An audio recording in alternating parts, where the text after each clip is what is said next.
Bab 008 DPT 1 Nia. Langkahnya terhenti. La menoleh, dan di sana Rama berdiri di samping mobil hitamnya. Jasnya masih rapi, dasinya sedikit longgar. Wajahnya tampak serius, tapi bukan lagi ekspresi seorang atasan. Ada sesuatu yang lebih pribadi di balik tatapannya. Ada apa, Pak Rama?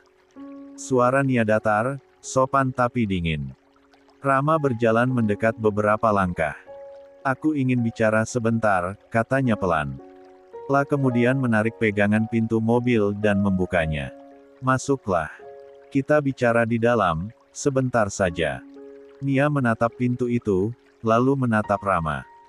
Jam kerja sudah selesai, Pak, ucapnya hati-hati.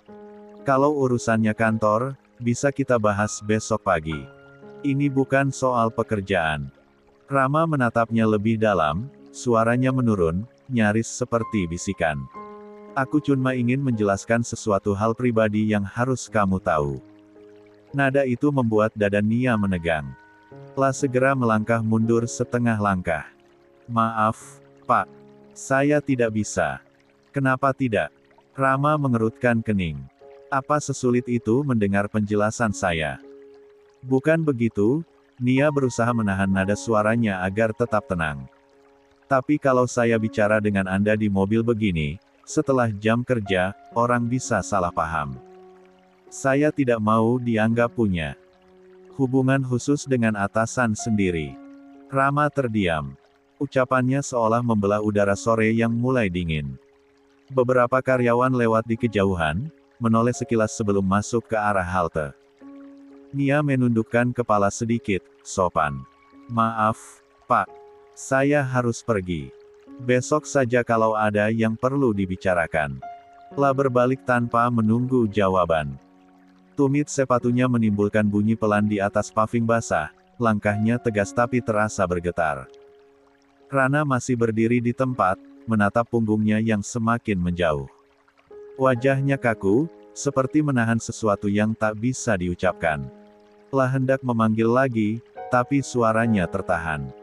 Tangannya yang tadi memegang pintu mobil perlahan terkulai.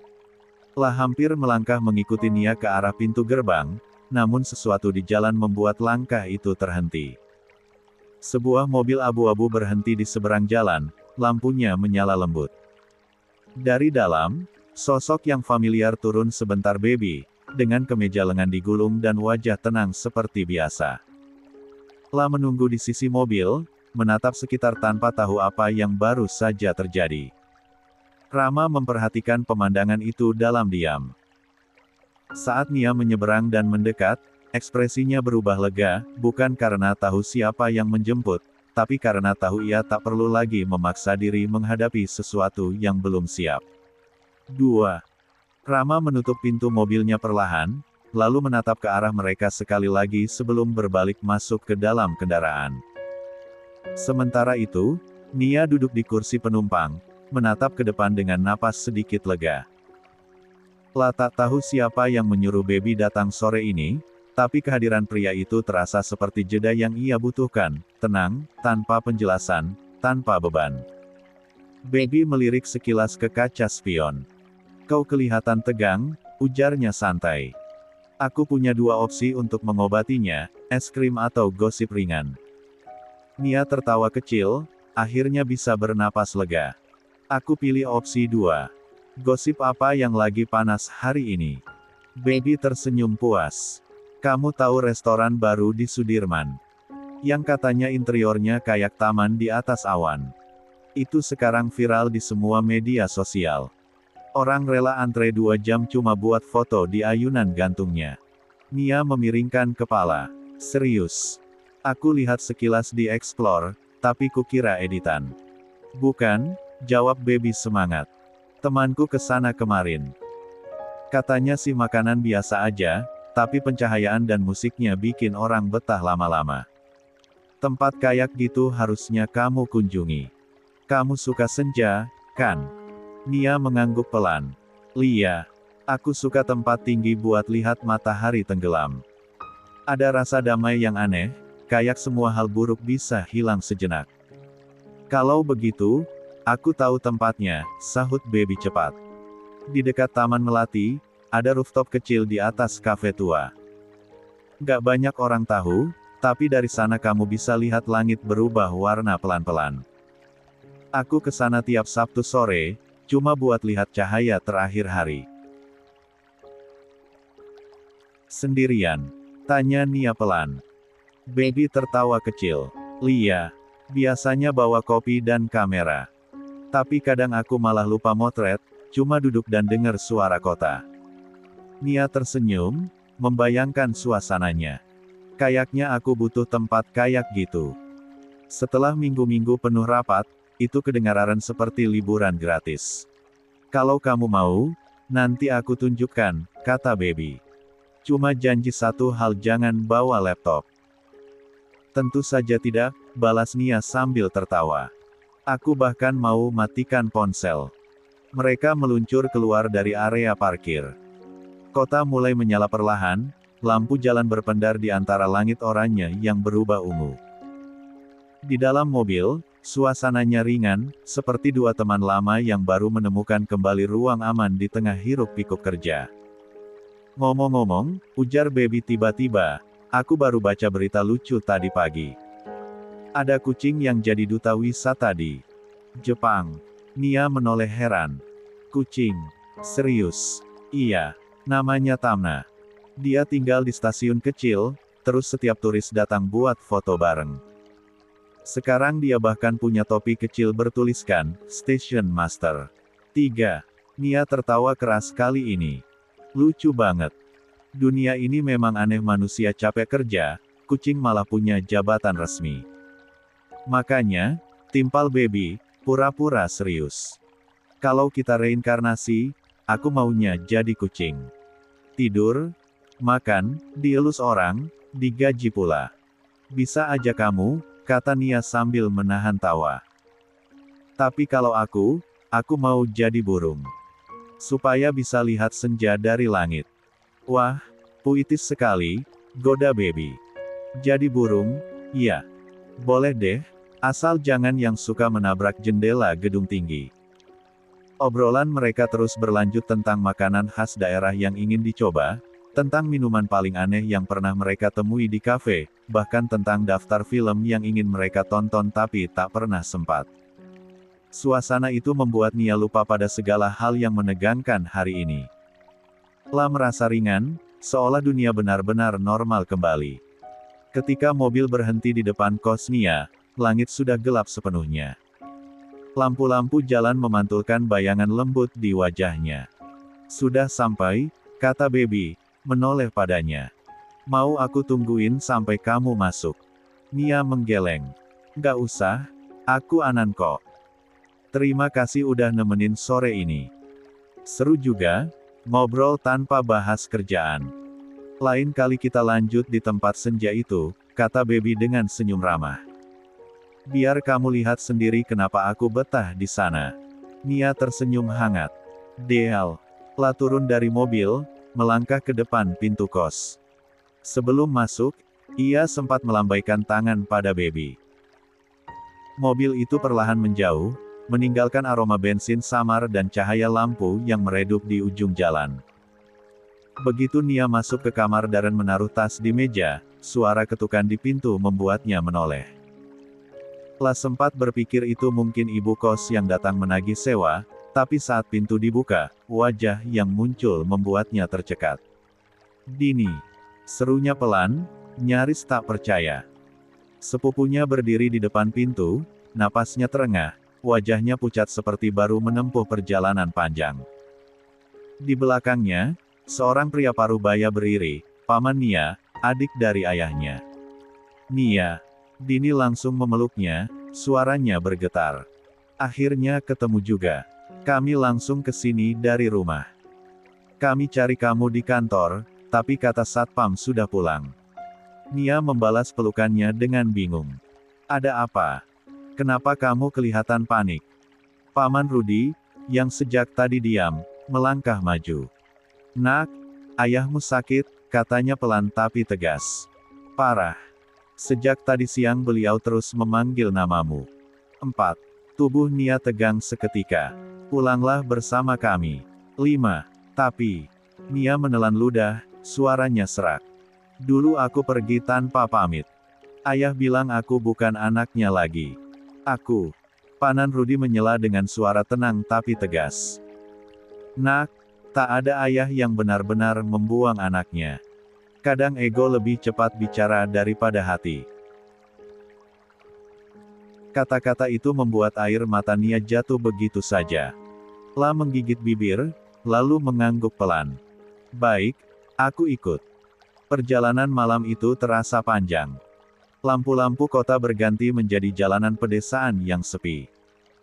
Angin berembus dingin, mengembalikan ingatan Nia tentang masa kecilnya, berlari di halaman rumah sambil tertawa, dan suara ayahnya yang dulu selalu memanggil, hati-hati, nak. Kini, rumah itu tampak berbeda. Walau terlihat sangat megah, tapi terasa suram. Begitu ia masuk, langsung disambut oleh suara jeritan mamanya. Nia, Mama, oh, ya Tuhan, kamu kembali. Mamanya Nia langsung memeluknya. Terisak. Ayahmu di rumah sakit, Nia. Hiks. Mama dapat kabar dia jatuh saat pertemuan. Sekarang papa di mana? Di rumah sakit. Mama mau ke sana. Di rumah sakit. Ayahnya terbaring di ranjang, tubuhnya kurus, wajahnya pucat. Melata yang dulu tajam kini sayu, tapi saat melihat Nia, tatapan itu seolah menyalakan cahaya terakhirnya. Nia. Suara itu pelan, serak, tapi jelas. Nia langsung berlutut di samping ranjang. Papa. Air mata jatuh membasahi tangan tua itu, yang perlahan mengusap pipinya. Kau datang juga, nak. Papa pikir. Tak sempat melihatmu lagi. Maaf, Pa, Nia terseduh. Aku salah. Aku pergi waktu itu tanpa pamit. Aku cuma. Tidak apa-apa. Senyum tipis muncul di wajah ayahnya. Kau kuat, seperti ibumu dulu. Papa cuma ingin tahu, kau baik-baik saja. Nia mengangguk, meski dadanya terasa sesak. Aku baik. Aku kerja, punya teman yang baik juga. Syukurlah. Bisik ayahnya pelan. Papa tidak menyesal lagi sekarang. Sore menjelang malam itu berakhir dengan kesunyian. Nia duduk lama di sisi ranjang, menggenggam tangan ayahnya yang dingin. La tak tahu berapa lama bisa bertahan, tapi malam itu ia merasa hatinya kembali utuh meski hanya 6. Untuk sementara. Di tempat lain, Rama menatap layar ponselnya yang menampilkan pesan singkat dari salah satu staf. Pak, barusan dengar kabar. Ayahnya Nia dirawat di rumah sakit. Kondisinya kritis. Rama menejamkan mata sejenak. Nama itu membawa kenangan lama yang ia kira sudah padam. Keluarga itu. La masih ingat betul bagaimana keluarga menjodohkan anak-anaknya demi kepentingan bisnis. Lalu, di hari pertemuan itu, Nia malah kabur. Ya Nia. Menghilang sebelum pertemuan itu sempat terjadi. Hal yang membuatnya kesal bukan main. Bukan karena cinta yang ditolak, tapi karena kepergian yang dia anggap sebagai penghinaan. Rama mendesah panjang. La tak tahu apa yang lebih ia rasakan, kasihan, atau getir.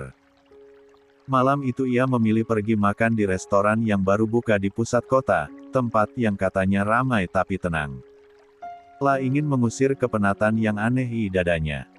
Namun begitu melangkah ke dalam, langkahnya terhenti. Di salah satu sudut dekat jendela, berdiri seorang wanita dengan gaun biru lembut, rambutnya digulung rapi, wajahnya lembut lia. Rama sempat tertegun. Dulu, ia hanya berani menyukai dalam diam. Lia tak pernah tahu perasaannya, karena saat itu ia sudah menjadi istri Bara, kakak tirinya sendiri. Lia. Suaranya pelan, tapi cukup membuat wanita itu menoleh. Rama. Lia tersenyum hangat, tampak tulus dan tenang. Lama sekali tidak bertemu. Aku hampir tak mengenalmu. Rama tersenyum kecil, berdiri di sebelah Lia sambil ikut melihat keluar jendela. Kau tampak tidak berubah. Lia tertawa pelan. Benarkah? Apa sekarang aku terlihat sana cantiknya dengan dulu? Ah, Kayaknya aku lebih cerewet sekarang. Masih juga begitu. Rama menatapnya, setengah menggoda, setengah rindu. Kamu memang banyak bicara dari dulu. Lia menghela napas, menatap luar jendela. Kadang aku rindu masa-masa dulu. Sebelum semuanya jadi rumit. Rama mengangguk pelan. Aku juga. Tapi, memang hidupku dari dulu rumit sih. Tapi, setidaknya, aku lebih bisa menikmati hidup dengan adanya seseorang. Mereka berbincang lama tentang pekerjaan, keluarga, bahkan hal-hal kecil yang tak penting. Namun di tengah tawa ringan itu, Rama bisa merasakan sesuatu yang lama terkubur, rasa nyaman yang dulu hanya ia simpan dalam diam. Namun momen itu tak bertahan lama. Bara datang. Tubuhnya tegap, tatapannya tajam, seperti biasa. La langsung menatap Rarna sebelum menoleh pada 7. Lia. Sayang, kamu sudah selesai. Suaranya datar tapi tegas. Oh, Bara. Lia tersenyum gugup. Ini Rama, adikmu, kan? Kami cuma kebetulan bertemu. Aku tahu, potong Bara pendek. Tatapannya bergeser ke Rama, sekilas penuh peringatan. Ayo kembali ke meja, terlalu lama kena angin enggak bagus buatmu. Rama menahan diri untuk tak berkata banyak. La hanya mengangguk pelan, sementara Lia sudah merasakan tangan Bara melingkar di pinggangnya sampai tubuhnya merinding. Senang bertemu kamu lagi, katanya pelan pada Rama sebelum berlalu bersama suaminya. Begitu mereka pergi, Rana hanya berdiri diam, menatap dinginnya kota di luar sana. Malam itu terasa panjang, seperti pertemuan dua masa lalu yang sama-sama tak bisa diperbaiki. Beberapa jam kemudian, ponsel Nia berdering. Nama di layar membuatnya tertegun. Lia. La sempat ragu mengangkat, tapi akhirnya menekan tombol hijau. Halo, Lia. Nia? Suara di seberang terdengar hangat seperti biasa. Apa malam ini kamu longgar? Mau makan malam sama kami enggak? Mau ya? Ayo, mau dong. Biar aku ada temannya. Aku enggak bisa, Lia. Nia tersenyum getir. Kenapa? Ayolah, biar kamu juga ada hiburan. Aku akan minta baby menjemputmu. Oke, Lia? Aku tidak bisa. Nia melirik ayahnya yang terbaring. Ayahku sedang sakit. Oh, astaga, benarkah? Lia terkejut, sekaligus merasa sedih. Oh ya Tuhan, aku sama sekali tidak tahu. Aku malah mengajakmu makan malam. Maaf. Papamu, dirawat di mana? Aku boleh menjenguk, kan? Untuk saat ini masih dirawat intensif. Belum bisa dijenguk. Oh, ya Tuhan. Lia menutup mulutnya, merasa prihatin dan bersedih untuk Nia. Li, aku tutup dulu teleponnya. Iya. Semoga papamu lekas sembuh, iya. Telepon terputus. Nia menatap layar ponselnya lama, lalu melirik ke arah ayahnya yang tertidur. Cahaya lampu rumah sakit memantul lembut di wajah tua itu. Di luar, hujan mulai turun pelan, seolah membasuh sisa masa lalu yang penuh luka. 8. Beberapa jam sebelumnya, lagu jazz lembut mengalun di sebuah longe hotel di pusat kota. Di sudut ruangan, Baby duduk santai dengan jas gelap dan kemeja yang dibuka satu kancing di leher. Di hadapannya, seorang kolega sedang membahas detail kerja sama bisnis properti. Jadi, kalau bisa minggu depan kita sudah teken MOU, Mas Baby, ujar pria itu sambil melirik laptopnya. Baby mengangguk, jari-jarinya mengetuk ringan permukaan meja. Bisa. Saya minta tim legal kirim draft malam ini. Matanya kemudian bergerak ke sekitar ruangan. La memang tak terlalu fokus, kepalanya sudah berat sejak pagi karena terlalu banyak rapat. Tapi pandangannya berhenti pada satu sosok di meja lain, seorang pria tua, berbaju rapi tapi tampak kelelahan, sedang berbincang dengan seseorang. Awalnya tak ada yang aneh, sampai rekannya pergi meninggalkan pria tua itu sendiri. Dia tampak memijit pelipisnya, napasnya tersengal, lalu tubuhnya tiba-tiba ambruk. Pak, ya Tuhan, teriak seseorang pelayan. Tanpa pikir panjang, Baby berdiri dan berlari menghampiri. La membantu menopang tubuh pria itu, menepuk-nepuk pipinya pelan. Pak, bisa dengar saya? Suaranya tegas tapi panik. Tubuh itu tak merespons, hanya mengerang pelan. Seorang petugas keamanan datang tergopoh-gopoh. Kita bawa ke mobil, Mas. Ayo cepat. Seru Baby, membantu mengangkatnya. Mobil hotel melaju menembus jalanan sore menuju rumah sakit terdekat. Di kursi belakang, Baby terus memegang tangan pria itu yang lemah. Tahan sebentar, Pak. Sudah dekat. Begitu tiba di IGD, ia menyerahkan pasien pada tim medis. Setelah mereka membawa masuk, Baby menunggu di depan ruangan, napasnya masih cepat. Tak lama, seorang perawat keluar membawa dompet dan beberapa kartu identitas. Bapak ini namanya Harry, iya? Tanya perawat itu. Baby terpaku. Nama itu terdengar sangat familiar. La menarik napas dalam. Harry.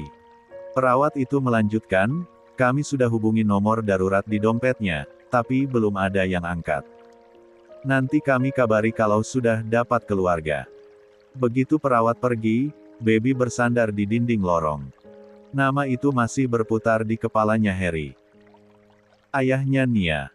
Hari itu, Baby menjemput Nia, melihat gadis itu lelah dan ingin melarikan diri, Baby tak mengabarkan. Dia justru 9. Mengalihkan pada hal lain. Setelah mengantar Nia pulang, Baby kembali ke apartemen. Ponselnya berdering. Kamu sudah reservasi restoran untuk makan malam, kan? Sudah, Tuan Bara. Ada kabar apa lagi? Baby diam sebentar, menimbang apakah bijak menyampaikan jika Harry sedang terbaring di rumah sakit. Tidak ada Tuan. Baiklah. Setelah panggilan berakhir, Baby menatap jendela. Hujan rintik mulai turun. Tapi pikirannya penuh pada Nia dan ayahnya yang kini masih di rumah sakit. Malam mulai larut. Di taman kecil samping rumah sakit, Nia duduk di bangku panjang. Jaket tipisnya tak cukup menahan dingin, tapi ia enggan masuk. Di tangan, ia menggenggam ponsel yang menampilkan foto keluarga yang tersenyum bahagia. Udara dingin menyentuh wajahnya, tapi sebelum ia sempat menatap langit, sebuah suara berat dan lembut terdengar dari belakang. Kalau terus duduk di udara kayak gini, bisa masuk angin, tahu. Nia menoleh cepat. Baby. Pria itu muncul dari balik pagar taman, membawa 2 gelas kopi panas. Jaket hitamnya sedikit basah terkena gerimis, tapi ekspresinya tenang seperti biasa. Aku lewat tadi, lihat kamu sendirian di sini, katarnya sambil menyerahkan kopi. Kupikir kamu butuh teman bicara. Nia menerima gelas itu, menatapnya ragu. Kamu tahu aku di sini dari siapa? Lia? Ya. Baby menatapnya sebentar, bibirnya melengkung samar. Namun tak sepatah kata pun keluar menyangkal atau membenarkan. Bagaimana keadaan papamu? Kami masih menunggu kabar, jawabnya sambil menyeruput kopi. Aku yakin beliau akan baik-baik saja. Nia tersenyum miris, ucapanmu seperti harapan.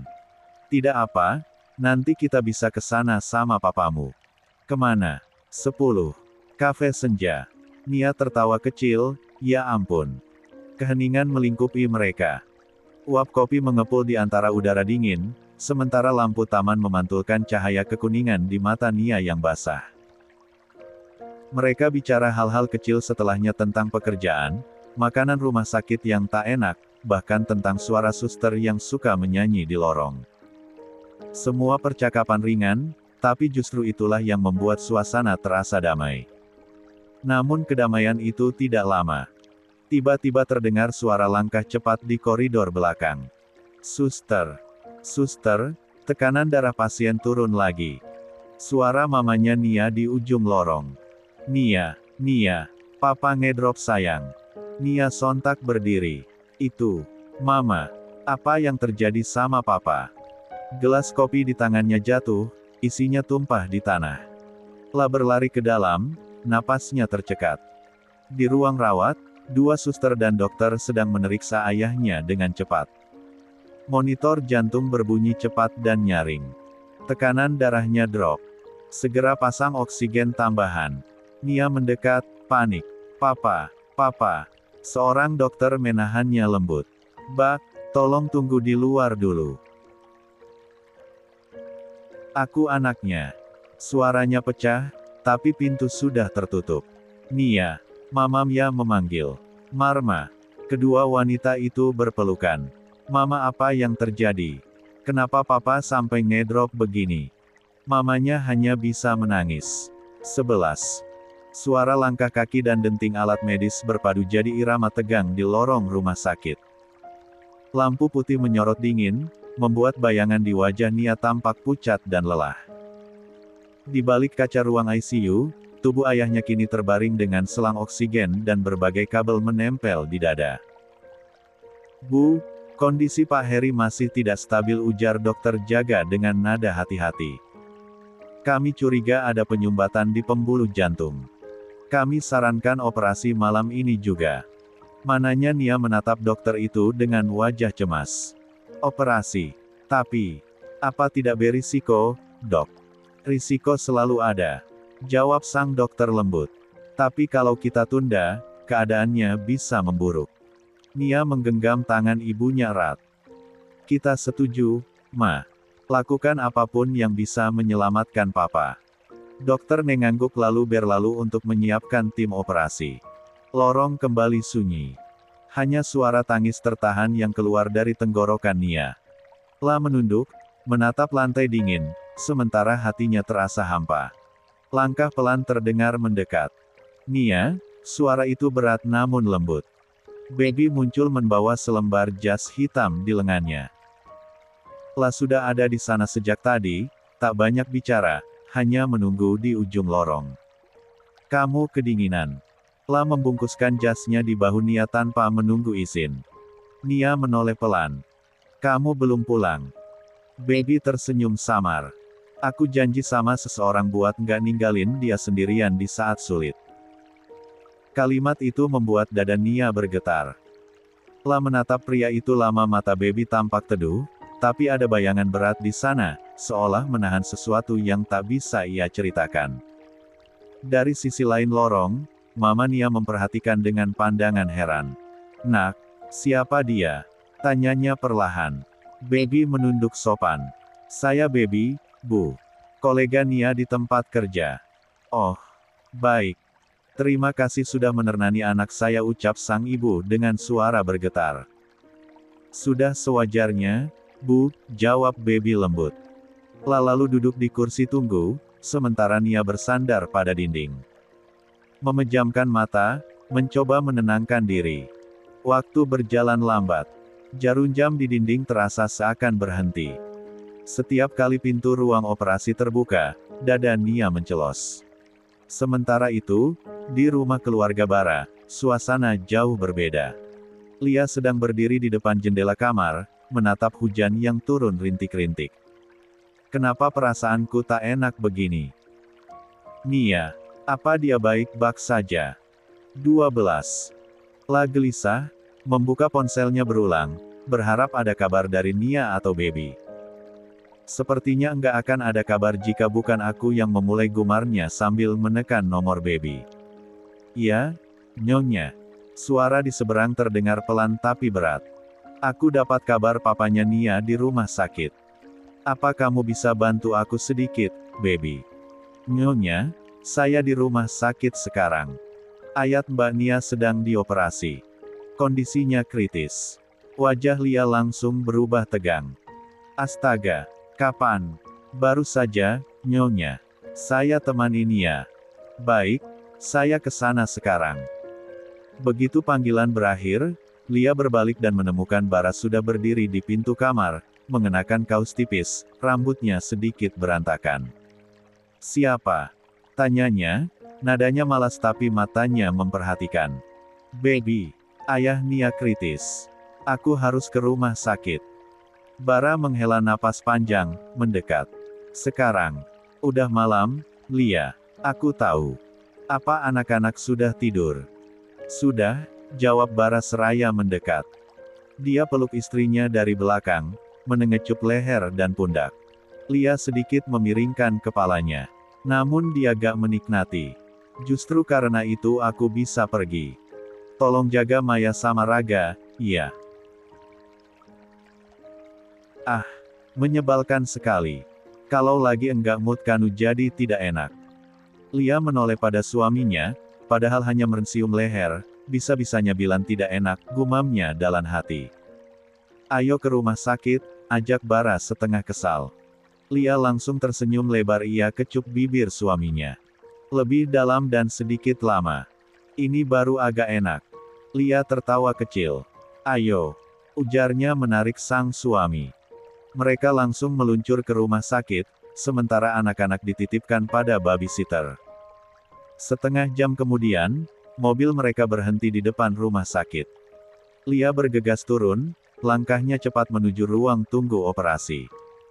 Di sana, ia langsung melihat Nia duduk dengan mata sembab, ibunya bersandar di bahu, dan baby berdiri tak jauh, menatap mereka diam-diam.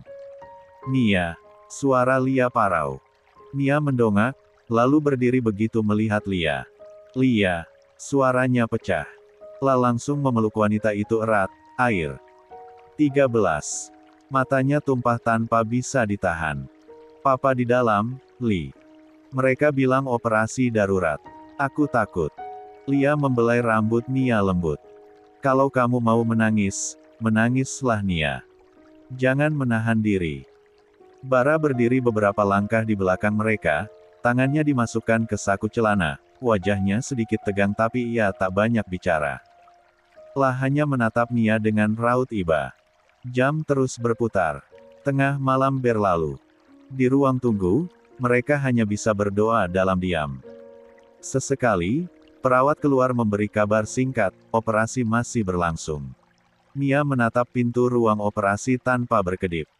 Bibirnya bergetar, tangan ibunya digenggam kuat-kuat.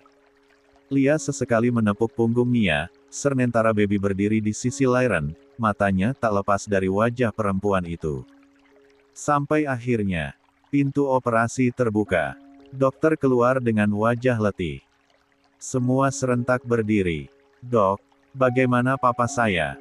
Suara Nia bergetar. 14. Dokter itu menghela napas panjang sebelum membuka masker. Kami sudah berusaha sebaik mungkin, katanya perlahan, seolah memilih kata agar tidak memecahkan sesuatu yang rapuh. Namun jantung Pak Heri tidak kuat. Kami mohon maaf. Suara di lorong tiba-tiba hilang. Dunia Nia berhenti berputar. Hanya bunyi detak jam dan desiran AC yang terdengar samar di telinganya. Bibirnya terbuka, tapi tak ada suara keluar. Papa. Suaranya akhirnya pecah, lemah, disertai air mata yang jatuh tanpa jeda. Mamanya langsung menjerit, tubuhnya limbung dan hampir jatuh kalau saja Lia tak segera memeluknya. Tuhan, kenapa secepat ini? Ratapnya, menggenggam udara, seolah masih ingin menahan suami yang baru saja pergi. Baby berdiri kaku. Matanya menatap Nia, namun langkahnya tertahan. Ada sesuatu di wajah perempuan itu, campuran kehilangan, ketakutan, dan ketidakpercayaan yang membuat hatinya ikut perih. La ingin mendekat, tapi Lia sudah menenangkan Nia, sementara Bara menunduk, memijat tengkuknya pelan. Malam itu, tubuh Pak Heri dibawa pulang ke rumah. Hujan masih turun rintik-rintik, seperti turut berkabung. Rumah sederhana di pinggir kota itu dipenuhi aroma dupa dan tangis pelayat. Lampu-lampu kecil menyala lembut di ruang tamu, di mana jasad Pak Heri terbaring dengan wajah damai. Nia duduk di lantai dekat peti, masih memakai pakaian rumah sakit. Matanya bengkak, suaranya serak, tapi ia tak berhenti mengusap tangan ayahnya yang sudah dingin. "Pa," Nia belum sempat bilang terima kasih. Belum sempat minta maaf. Bisiknya berulang-ulang. Mamanya hanya duduk di sudut, memegangi foto pernikahan mereka, menangis terisak. Baby datang membawa air mineral dan selimut. "Minumlah sedikit, biar basah tenggorokanmu," katanya lembut, tapi Nia hanya menggeleng pelan. Jangan menyiksa dirimu sendiri. Minumlah barang sedikit. Papamu pasti tak senang melihatmu begini. Nia menatap Baby, apa yang Baby katakan benar. Lantas mengambil mineral itu dan meminumnya sedikit. Baby tersenyum tipis. Terima kasih, Beb, jawabnya lirih. Baby tak banyak bicara. Akhirnya duduk di sampingnya, tanpa berkata apa-apa lagi. Cukup diam di sana, menemani. Setelah menyelimuti tubuh Nia. Tak lama, deru mobil terdengar berhenti di depan rumah. Seorang pria turun setelan gelapnya basah oleh hujan, rambutnya sedikit berantakan. Melangkah cepat masuk, menunduk dalam, lalu menatap ke arah jenazah dengan mata sendu. Semua kepala menoleh.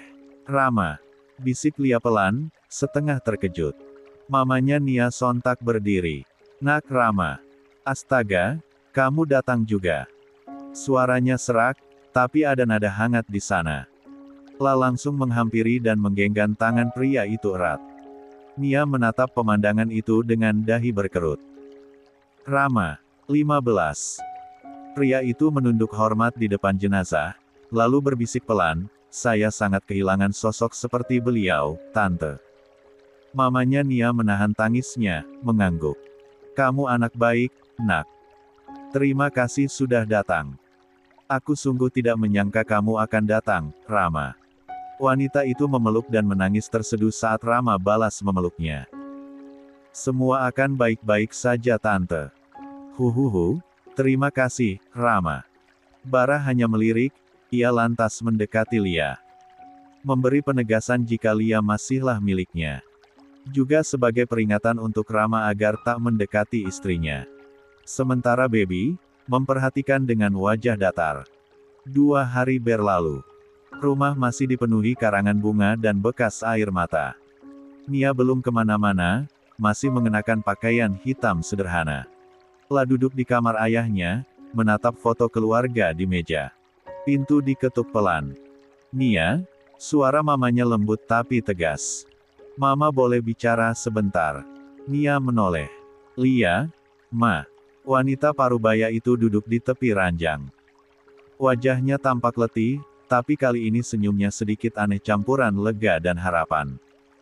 Mama tahu kita masih berduka. Tapi Mama ingin kamu dengar baik-baik. Nia menegakkan punggung, sedikit heran. Ada apa?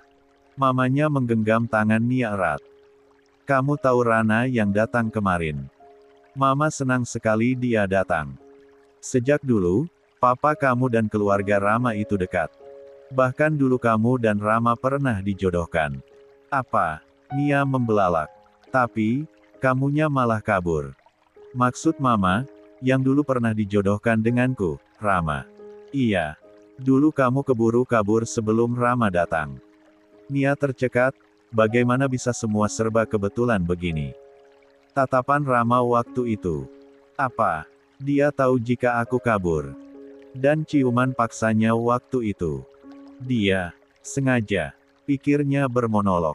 Nia, Mama sudah membicarakan ini dengan kakakmu. Setelah pemakaman Papa, Rama bahkan datang. Dia tidak dendam. Jadi, Mama pikir, ini waktu yang tepat memperbaiki hubungan. Nia seketika menoleh, maksud Mama. Maksud Mama. Ingin kalian bertunangan lagi. 16. Nia menatap mamanya tak percaya. Mamna, serius. Suaranya serak, tapi cukup jelas menggambarkan keterkejutannya. Mamanya mengangguk pelan, masih menggenggam tangan Nia erat seolah takut kehilangan kesempatan. Lia, Nak. Mama rasa ini saat yang tepat. Rama anak baik, mapan, dan dia juga masih peduli pada keluarga kita. Papa kamu dulu ingin sekali menjodohkan kalian, ingat. Nia menarik tangannya perlahan, napasnya berat. Tapi Ma, itu dulu. Sekarang semuanya sudah berbeda. Berbeda bagaimana? Nada mamanya meninggi sedikit, tapi matanya tetap lembut. Kamu masih sendiri, Nia. Dan Rama dia datang bahkan di tengah hujan, hanya untuk menghormati papa kamu. Apa itu bukan tanda kalau dia masih peduli? Peduli bukan berarti mau menikah lagi, Ma. Nia menatap ibunya dengan lirih. Aku tahu Mama ingin aku bahagia. Tapi, aku nggak bisa. Mamanya menatap dalam-dalam. Nia, kamu nggak usah takut menurunkan gengsi. Kadang cinta itu bisa tumbuh dari perhatian kecil. Rama laki-laki yang sopan dan bisa diandalkan. Mama yakin, kalau kamu beri kesempatan, semua bisa dimulai dari awal. Namun Nia menggeleng kuat. Tidak, Ma. Aku nggak mau terlihat seperti orang yang sangat mengharap. Kalau Rama memang mau, biar dia sendiri yang datang bicara. Tapi aku yakin, ini hanya keinginan Mama. Nia, suara mamanya melembut, memohon. Papa kamu pasti ingin lihat kamu nggak sendirian. Mama cuma ingin memastikan kamu punya seseorang yang bisa jaga kamu. Cukup, Ma. Nia berdiri, menunduk. Aku minta Mama keluar dulu dari kamarku. Aku butuh waktu sendiri. Mamanya terdiam. Ada luka di matanya, tapi ia akhirnya mengangguk pelan. Baiklah, Nak. Mama nggak maksa. Tapi tolong pikirkan lagi. Pintu tertutup lembut, meninggalkan Nia sendirian dengan perasaan yang campur aduk antara sedih, bingung, dan sedikit marah. Hari-hari berlalu. Rumah mulai tenang, para pelayat sudah tak lagi datang. Nia kembali ke rutinitasnya di kantor. Tapi setiap langkah menuju meja kerjanya terasa berat. Di lift, di jalan, bahkan saat mengetik laporan bayangan ayahnya terus muncul di kepala. Siang itu, ia berjalan di trotoar sambil melamun, memikirkan ucapan mamanya. Bertunangan lagi dengan Ranma. Tidak mungkin. La menghela napas panjang, matanya menerawang. Hingga tiba-tiba, brak, tubuhnya hampir jatuh karena menabrak seseorang. La mendongak cepat, dan di depannya berdiri seorang pria dengan kemeja biru tua, jas tergantung di lengan, dan tatapan teduh yang sulit diartikan. 17. Maaf, saya nggak lihat jalan. Ujar Nia buru-buru. Pria itu tersenyum tipis. Nggak apa-apa. Tapi sepertinya kita memang sering bertemu dalam keadaan tidak sengaja. Nia terdiam. Suara itu, tatapan itu. Tak salah lagi. Rama, sudah lupa wajahku. Rama menautkan alis dengan gaya menggoda yang membuat Nia semakin kikuk. Bukan lupa. Cuma nggak ngangka aja, sahut Nia cepat, lalu menunduk. Kamu ngapain di sini? Aku baru dari rumah mama kamu, jawab Rama santai. Sekalian menanyakan kabarnya. Beliau masih terlihat lemah. Nia tertegun. Kamu, ke rumah Lia? Rama menatapnya dalam. Aku pikir, setelah semua yang terjadi, sudah sepantasnya aku datang. Lagi pula, aku pernah dekat dengan keluargamu. Hening sejenak. Nia menelan ludah, lalu berkata pelan, Rama, aku mau minta maaf. Maaf. Rama menyipitkan mata. Untuk waktu itu. Saat aku kabur di hari pertunangan. Nia menunduk, suaranya nyaris seperti bisikan. Aku nggak tahu kalau orang yang dijodohkan denganku itu kamu. Rama tersenyum miring, tapi ada sesuatu di balik senyum itu seperti luka lama yang belum sembuh. Baru tahu sekarang.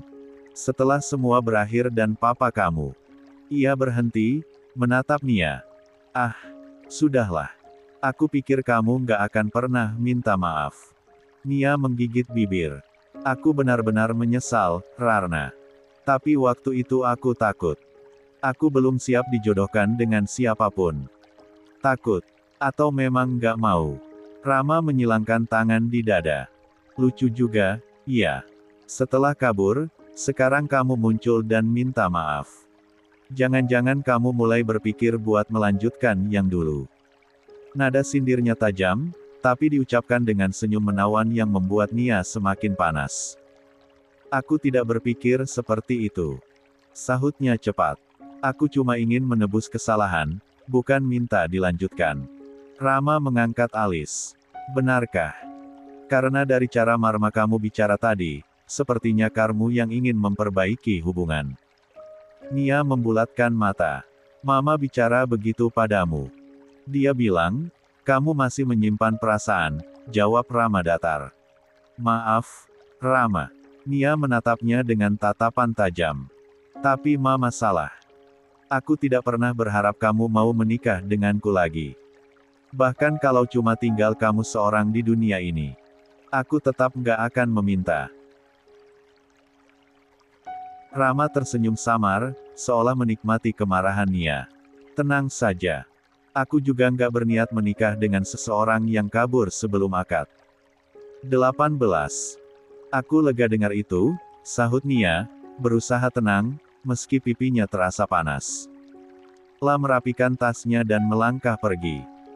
Namun sebelum benar-benar menjauh, Rama berkata pelan tapi cukup keras untuk membuat langkah Nia terhenti. Tapi kalau suatu saat kamu sadar, Nia, bahwa bukan aku yang harus kamu hindari, melainkan perasaanmu sendiri. Aku masih di sini. Nia menoleh setengah, menatap pria itu dengan mata yang bergetar. Kamu terlalu percaya diri. Bukan percaya diri, jawab Rama tenang.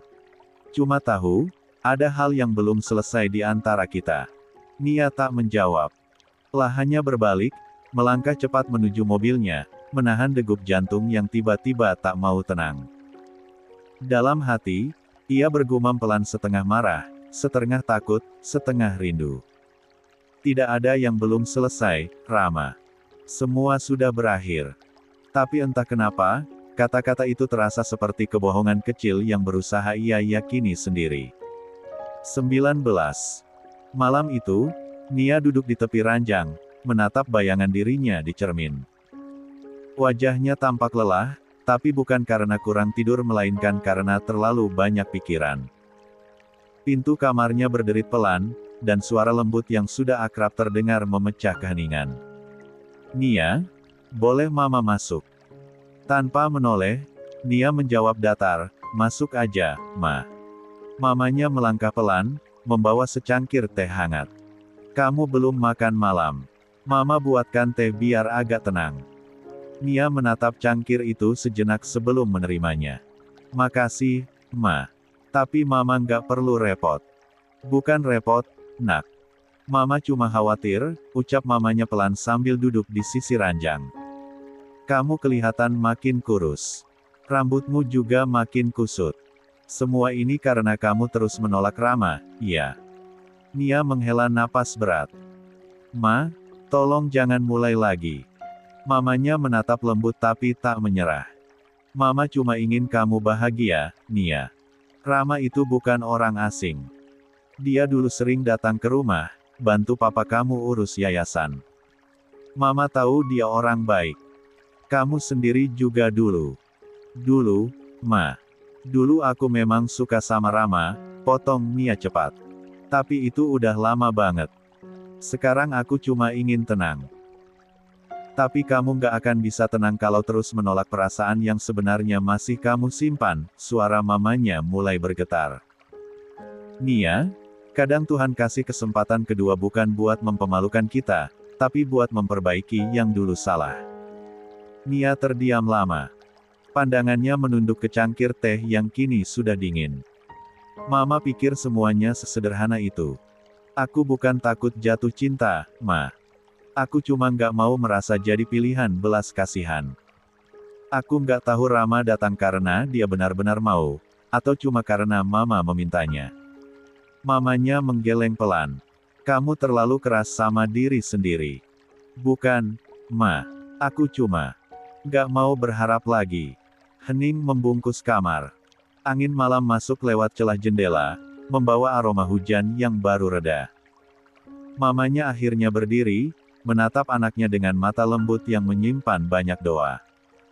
Kalau begitu, pikirkan baik-baik. Tapi jangan tutup hatimu sepenuhnya, Nak. Kadang cinta datang lewat jalan yang paling kamu tolak. Nia tak menjawab. La hanya memandangi punggung ibunya yang perlahan keluar dari kamar. Begitu pintu tertutup, air mata yang sejak tadi tertahan akhirnya jatuh juga. Keesokan harinya, Nia memutuskan keluar rumah. La butuh udara. Butuh tempat yang tidak berisi kenangan atau desakan. Langit mendung, angin berembus lembut di antara pepohonan taman kota. La duduk di bangku panjang. 20. Sambil memainkan ponselnya mengetik pesan untuk seseorang, tapi menghapusnya lagi. Masih suka menghapus chat sebelum dikirim, iya. Suara ceria tiba-tiba muncul dari belakang. Nia menoleh dan langsung tersenyum kecil. Lia, ya ampun, kok bisa ketemu di sini? Lia langsung memeluknya. Bisa dong. Ada kabar angin kalau Karnu di sini, jadi aku langsung meluncur. Astaga, ucap Nia terkekeh pelan. Aku masih berusaha menata semuanya, sambungnya dengan senyum kecut. Mereka duduk berdua di bangku taman, ditemani semilir angin sore. Lia melirik sahabatnya dari samping. Aku lihat kamu makin murung. Ada apa lagi selain soal papa? Nia hanya tersenyum hambar. Biasa, urusan rumah. Urusan rumah atau urusan hati? Lia menatapnya curiga. Gimana hubunganmu sama Baby? Nia terkekeh lemah. Ah, Baby, dia baik. Tapi, entahlah, kadang aku takut. Lia menyipitkan mata. Tuh, kan. Herannya sama wanita. Dikasih yang baik, bilang terlalu baik, dan malah ditolak. Giliran dapat yang red flag, ngeluh disakitin mulu. Is, kamu mah. Gak gitu maksudku, jawab Nia tertawa kecil. Aku tahu batasnya di mana. Lia tersenyum tipis, lalu menepuk bahu Nia. Kamu tuh terlalu banyak mikir, nih. Kadang yang kamu anggap cuma teman, justru bisa jadi yang paling tulus. Nia menatap langit, lalu bergumam, entahlah, Lia. Rasanya semua orang sekarang cuma numpang lewat di hidupku. Oh ya. Katakan. Mungkin kamu akan merasa lebih ringan. Kamu tahu, mana ingin menjodohkan aku sama seseorang. Siapa? Kamu beneran mau tahu siapa? Nia tersenyum pahit sambil melirik Lia. Ya, aku bukan cenayang yang bisa main tebak-tebakan, ujar Lia mengangkat bahu. Nia menghela napas panjang. Pak Rama. Apa? Lia terdiam sebentar, Rama bos kita dulu. Iya. Lia menyandarkan tubuhnya ke bangku. Kalau begitu malah bagus kan? Bukannya, dulu kamu sempat kagum banget sama dia. Wajah Nia memanas. Aduh, jangan diingat-ingat, malu aku. Itu dulu, Lia. Sekarang aku nggak yakin. Apa yang membuatmu nggak yakin? Tanya Lia pelan. 21. Nia menatap lurus ke depan. Kamu tahu. Dulu aku pernah bertunangan, tapi aku memilih kabur. Aku baru tahu orang itu ternyata Rama.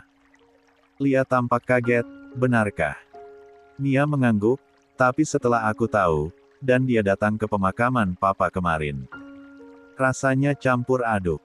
Aku nggak tahu apakah aku marah, malu, atau sayang. Seloroh Lia cepat. Nia menatapnya tajam. Jangan asal ngomong, deh. Lia terkekeh. Aku cuma bilang kemungkinan. Kamu tuh cuma butuh waktu, nih. Coba istirahat sebentar, pergi dari semua keribetan ini. Kadang, buat tahu apa yang benar-benar kamu mau, kamu harus jauh dulu dari semuanya. Nia menghela napas dalam, mencoba mencerna nasihat itu. Pergi kemana, Lia? Semua tempat terasa sama aja. Lia menatapnya dengan senyum lembut. Pergi kemanapun yang bisa bikin kamu tenang. Entah ke pantai, gunung, atau rumahku di Bandung. Yang penting, kamu punya waktu buat dengerin isi hati kamu sendiri. Nia terdiam lama. La tahu Lia benar. La terlalu lama menekan perasaan sendiri, terlalu sibuk berpura-pura tegar. Lia, suaranya pelan. Kalau aku pergi, Mama pasti marah. Ya pamit dong, bilang mau ketenangan dulu biar yakin mau ikuti kerenawan mamamu, tipu-tipu dikit enggak papalah. Kadang kamu juga harus egois sedikit demi kewarasanmu sendiri, jawab Lia lembut. Lagi pula, kalau Marna kamu benar-benar sayang, ia pasti ingin kamu bahagia, bukan terpaksa. Nia tersenyum samar, memandang langit yang mulai berwarna jingga. Kamu tahu, Lia, dulu aku pikir hidup itu cuma tentang pilihan yang tepat. Tapi ternyata, yang lebih sulit adalah berani jujur sama diri sendiri. Lia tersenyum hangat. Nah, itu baru Nia yang aku kenal. La menepuk tangan sahabatnya lembut. Ayo, beresin dulu hatimu. Baru nanti kita ngomongin siapa yang pantas kamu pilih, baby, Rama, atau bahkan seseorang yang belum kamu temui. Nia tertawa kecil, untuk pertama kalinya setelah sekian lama. Kamu selalu tahu cara bikin aku sedikit waras. Selalu, dong, sahut Lia ceria. Sekarang, ayo kita makan. Kanu kelihatan kayak orang yang belum sarapan 3 hari. 22. Pagi itu, rumah terasa hening. Nia berdiri di depan cermin, sudah rapi dengan jaket denim dan tas ransel di bahu. Matanya sedikit sembab, tapi sorotnya tegas. Mamanya muncul di ambang pintu, menatap anaknya dengan bingung. Nia, kamu mau kemana? Kok bawa koper? Suara ibunya bergetar, antara khawatir dan tak percaya. Nia menoleh perlahan. Aku mau pergi sebentar, Ma. Cuma liburan, butuh waktu buat diri sendiri. Liburan. Wajah mamanya langsung berubah panik. Kamu mau kabur lagi? Ya, kayak dulu waktu. Ma, potong Nia cepat, suaranya meninggi tapi kemudian melemah. Aku cuma butuh tenang. Aku capek terus didesak. Capek disuruh milih yang Mama mau. Mamanya menatapnya tak berkedip. Mama cuma takut kehilangan kamu, Nia. Takut kamu nggak sempat bahagia. Nia menatap lantai, menahan air mata yang hampir jatuh. Tapi, Ma, selama ini Mama nggak sadar kalau yang Mama sebut bahagia itu bukan bahagia buat aku. Aku bukan alat buat memenuhi keinginan Papa, atau keinginan Mama. Aku cuma mau bernapas sebentar aja. Keheningan menutup ruang itu. Hanya suara detak jam yang terdengar. Akhirnya, mamanya menghela napas panjang. Pergilah kalau itu bisa bikin kamu tenang. Tapi jangan lama-lama, ya. Mama cuma punya kamu. Nia tersenyum tipis, lalu mencium tangan ibunya. Makasih, Ma. Aku janji nggak lama. Begitu keluar dari rumah, udara pagi terasa lebih segar dari biasanya. Mungkin karena untuk pertama kalinya setelah sekian lama, Nia mengambil keputusan yang benar-benar untuk dirinya sendiri. Perjalanan kereta memakan waktu beberapa jam. Kota kecil yang ia tuju diselimuti kabut tipis saat Nia tiba. Udara dingin menusuk lembut ke kulit, aroma tanah basah bercampur wangi kopi dari warung pinggir jalan. La menarik napas panjang damai. Di taman kota yang rindang, Nia duduk sambil menyeruput coklat panas. Tiba-tiba, suara bariton yang familiar membuatnya menoleh. Nia, La terbelalak. Baby. Pria itu tersenyum lebar, mengenakan jaket tebal dan syal abu-abu. Aku pikir aku salah lihat. Kamu ngapain di sini? Nia ikut tersenyum, sedikit canggung. Liburan. Kabur sebentar dari dunia nyata. Kenapa kamu ada di sini? Bukan karena direncanakan, kan? Direncanakan. Maksudnya. 23. Kau dapat tugas atau kerjaan apapun dari Tuan Bara mungkin. Nia sedikit meragu, tapi diucap juga. Kebetulan yang aneh bisa bertemu baby di tempat ia memilih liburan, sementara Lia pernah menyarankan untuk liburan dulu. Alis baby bertaut, dari ekspresinya saja, Nia tahu baby bingung. Ah, sudah lupakan saja. Apa yang membawamu kemari? Tanyanya mencoba santai. Baby tertawa pelan. Aku juga lagi libur. Rumah nenekku nggak jauh dari sini. Oh ya. Nia tampak terkejut, agak menyesal juga dia sempat berprasangka. Jadi kamu asli sini, Lia? Dulu aku besar di sini sebelum pindah ke kota, jawabnya ringan. Kamu mau aku tunjukin tempat bagus di sekitar sini? Nia berpikir sejenak lalu mengangguk. Boleh deh. Aku kan tamu di kota kamu. Mereka berjalan-jalan ke tempat wisata yang bertema alam. Untuk sejenak, Nia lupa masalahnya. La benar-benar merasa bebas. Sementara itu, di kota lain, Rama duduk di ruang kerjanya. Tumpukan dokumen proyek menumpuk di meja, tapi pikirannya tak fokus. Sudah 3 hari ia tidak mendengar kabar apapun dari Nia. Yang ia tahu, ibunya Nia datang 2 kali ke rumahnya, membawa kue dan cerita yang sama, tentang Nia yang keras kepala, yang menolak semua laki-laki baik, yang menutup diri sejak ayahnya meninggal. Dia cuma butuh seseorang yang sabar, Mas Rama. Kamu tahu kan, dulu almarhum suami saya sangat percaya sama kamu. Begitu kata ibunya Nia dengan nada penuh harap. Rama hanya tersenyum sopan waktu itu. Tapi sekarang, kata-kata itu justru membuat dadanya terasa berat. Lata ingin merasa seperti sedang dipromosikan untuk mencintai seseorang. La ingin perasaan itu datang dengan alami, bukan karena belas kasihan. Untuk mengalihkan pikiran, Rama menyalakan laptop dan menghubungi rekan bisnisnya lewat video call. Mereka membahas rancangan proyek di daerah pegunungan dan di tengah percakapan, sesuatu membuat Rana berhenti bicara.